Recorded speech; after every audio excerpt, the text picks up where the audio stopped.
আজকে লাইভে আসলাম। একটু লাইভে আসার কারণ রয়েছে, আগামীকাল মহান বিজয় দিবস। সে বিজয় দিবস স্মরণ করে সমাজ রূপান্তর সাংস্কৃতিক সংঘ আমরা ময়মনসিংহে একটি শোভাযাত্রা বের করব। আমাদের সাধ্য অনুযায়ী আমরা সাংস্কৃতিক দায়বদ্ধতা দেখে আমরা এই কাজটি করব। এই শোভাযাত্রায় আমরা কাঠের তৈরি দুটি এই অস্ত্রগুলো প্রদর্শন করব। এই অস্ত্রগুলো প্রদর্শন করার কারণ রয়েছে, আমরা স্মারক হিসেবে এগুলো তুলে ধরব প্রজন্মের সামনে। কারণ আমাদের বীর মুক্তিযোদ্ধাগণ পাকিস্তানি হানাদার বাহিনীর বিরুদ্ধে অদম্য সাহস নিয়ে অসম যুদ্ধে লিপ্ত হয়েছিলেন। অসম যুদ্ধ কেন বললাম? আমাদের মুক্তিযোদ্ধাদের হাতে ছিল হালকা অস্ত্র এবং পাকিস্তানি হানাদার বাহিনী হাতে ছিল ভারী অস্ত্র। এই ভারী অস্ত্রের বিরুদ্ধে হালকা অস্ত্র নিয়েই আমাদের মুক্তিযোদ্ধাগণ জীবনের মায়া ত্যাগ করে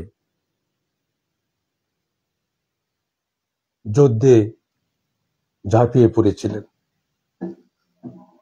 আমার হাতে দেখেন একটি রাইফেল, এটি কাঠের তৈরি একটি রাইফেল।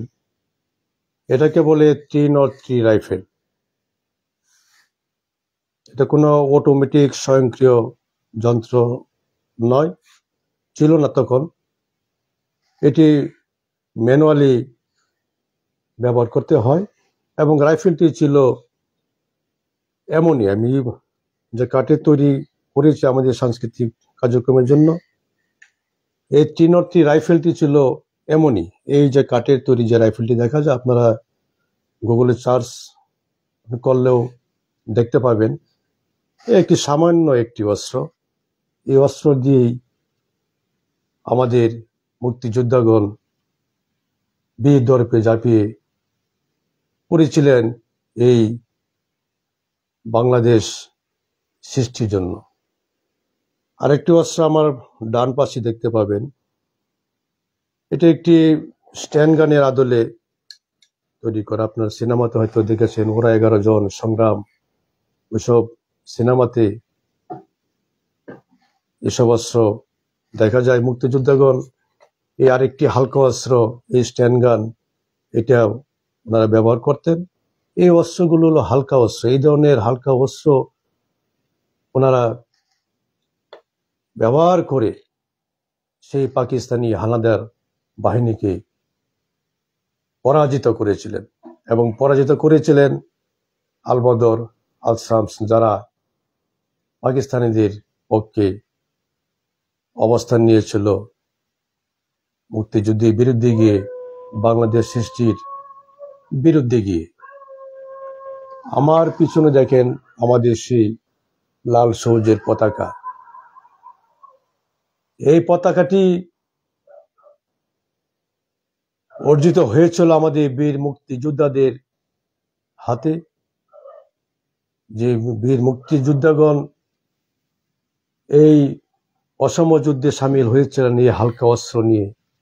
এই হালকা অস্ত্র পাকিস্তানি হানাদার বাহিনীর বিরুদ্ধে ব্যবহার করে অদম্য শক্তির বলে এই লাল সবুজের পতাকাটা আমাদের জন্য এনে দিয়েছে।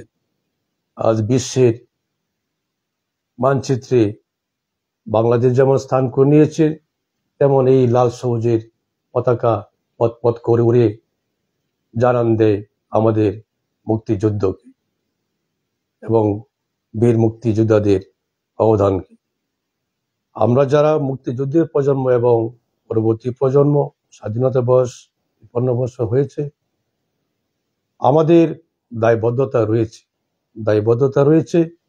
এই কারণে আমাদের গৌরবোজ্জ্বল ইতিহাসকে স্মরণ করতে হবে, আমাদের শানিত হওয়া প্রয়োজন।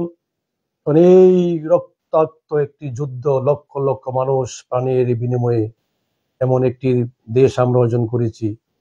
এই ইতিহাসকে অবজ্ঞা করার কোনো অবকাশ নেই, এই ইতিহাসকে স্মরণ না করার কোনো অবকাশ নেই। এটা কখনোই করা যাবে না। আমাদের মুক্তিযুদ্ধকে, আমাদের স্বাধীনতা সংগ্রামকে এবং আমাদের বীর মুক্তিযোদ্ধাদের অবদানকে, যারা এই হালকা অস্ত্র ব্যবহার করে অসম যুদ্ধে ঝাঁপিয়ে পড়ে আমাদের দেশকে স্বাধীন করেছেন, আমাদের জাতিকে স্বাধীন করেছেন, তাদের অবদানকে আমাদের স্মরণ করতে হবে। আমরা দেখতে পাই সেই মুক্তিযুদ্ধকে কটাক্ষ করে আমরা অনেক সময় আমরা কথা বলি, আমরা শুনতে পাই, ডান্নাভাবে চলার পথে শুনতে পাই, যে কখনোই ঠিক নয়। ভাবতে হবে একটি জাতি সৃষ্টি হয়েছে, আমাদের বাঙালি জাতি অভ্যুদয় ঘটেছে এই মুক্তিযুদ্ধের মাধ্যমে। একে কখনোই কটাক্ষ করার কোনো অবকাশ নেই। এই যে লাল সবুজের পতাকা, এই পতাকাকে আমাদের ওড়াতে হবে বিশ্বের বুকে একটি সমৃদ্ধ দেশ হিসেবে।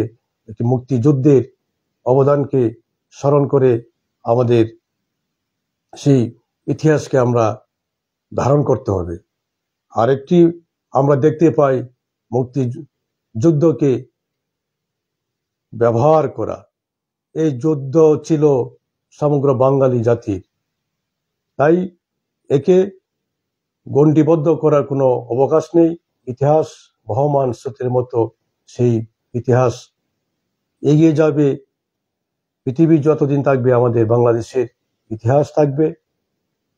এই ইতিহাসকে স্মরণ করেই আমরা সমাজ রূপান্তর সাংস্কৃতিক সংঘ কালকে ময়মনসিংহে আমরা আমাদের সাধ্য অনুযায়ী শোভাযাত্রা বের করব এবং এই অস্ত্রগুলো, যেগুলো আমি প্রথমেই বলেছিলাম, আমরা প্রদর্শন করব আগামী প্রজন্মের সামনে তুলে ধরার জন্য। এই হালকা অস্ত্রগুলো আমাদের মুক্তিযোদ্ধাগণ, বীর মুক্তিযোদ্ধাগণ অদম্য সাহস বলে প্রয়োগ করে, জীবন দিয়ে অঙ্গহানি করে আমাদের দেশকে স্বাধীন করেছেন এবং এই লাল সবুজের পতাকাটা অর্জন করেছেন। আমাদের এখন প্রয়োজন আমরা কিভাবে মূল্যায়ন করব, ইতিহাসকে স্মরণ করে এবং সুনাগরিক হিসেবে গড়ে উঠতে হবে। আমাদের রাষ্ট্র যেভাবে সুন্দরভাবে অগ্রসর হয়, আমাদের লুটতরাজ করা যাবে না, দুর্নীতি করা যাবে না। যত নেতিবাচক কর্ম থেকে আমাদের দূরে সরে গিয়ে এই দেশকে সামনে এগিয়ে নিতে হবে। এটা আমাদের দায়িত্ব, কর্তব্য এবং আমাদেরকে আমৃত্যু আমাদের মুক্তিযুদ্ধের চেতনাকে স্মরণ করতে হবে, আমাদের স্বাধীনতা সংগ্রামকে স্মরণ করতে হবে এবং আমাদের বীর মুক্তিযোদ্ধা যারা যুদ্ধ করে এই লাল সবুজের পতাকা অর্জন করেছেন, এই হালকা অস্ত্রগুলো প্রয়োগ করে এই ধরনের আরো বিভিন্ন অস্ত্র, তাদের অবদানকে আমাদের অবশ্যই অবশ্যই অবশ্যই স্মরণ করতে হবে কৃতজ্ঞতার সহিত, সেলুটের সহিত। ধন্যবাদ।